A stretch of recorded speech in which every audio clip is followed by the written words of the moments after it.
FIFA র্যাঙ্কিংয়ে ৭ ধাপে এগোলো বাংলাদেশ। সাম্প্রতিক সময়ে বাংলাদেশের ফুটবলে প্রায় সব বড় সাফল্য এসেছে জাতীয় নারী দলের হাত ধরে। ২০২২ সালের পর এবার মেয়েদের সাব চ্যাম্পিয়নশিপের শিরোপা জিতেছে সাবিনা খাতুনের দল। টানা দ্বিতীয়বার সাবজয়ী দলটি তারাই পুরস্কার পেল ফিফা র্যাঙ্কিংয়ে, যেখানে ৭ ধাপ এগিয়ে বাংলাদেশের নারী দল ১৩২ নম্বরে উঠে এসেছে।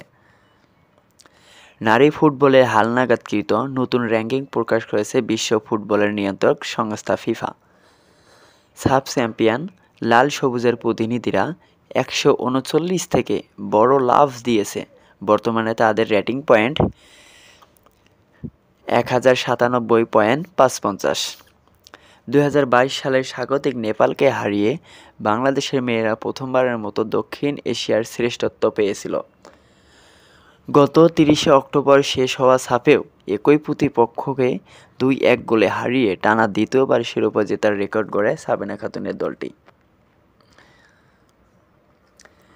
ফিফা র্যাঙ্কিংয়ে প্রথমে আছে যুক্তরাষ্ট্র, দ্বিতীয় স্পেন, তৃতীয় জার্মানি, চতুর্থ England, ৫ Sweden, ৬ Canada, ৭ Brazil, ৮ Japan, ৯ Korea এবং ১০ নেদারল্যান্ডস।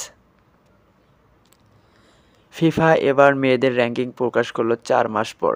একই সময় আন্তর্জাতিক ফুটবলে নারী দলগুলো মোট ১৭৬টি ম্যাচ খেলেছে, যার পারফরম্যান্সের ভিত্তিতে নির্ধারিত হয়েছে দলগুলোর অবস্থান। পুরো বছরেই মেয়েদের র্যাঙ্কিংয়ের শীর্ষে ছিল যুক্তরাষ্ট্র, এবারও তারা সেই অবস্থানেই ধরে রেখেছে। এক ধাপ করে এগিয়ে যথাক্রমে ২ ও ৩-এ এসে উঠেছে স্পেন ও জার্মানি। এছাড়া ২ ধাপ পিছিয়ে ইংল্যান্ড ৪ নম্বরে নেমে গেছে।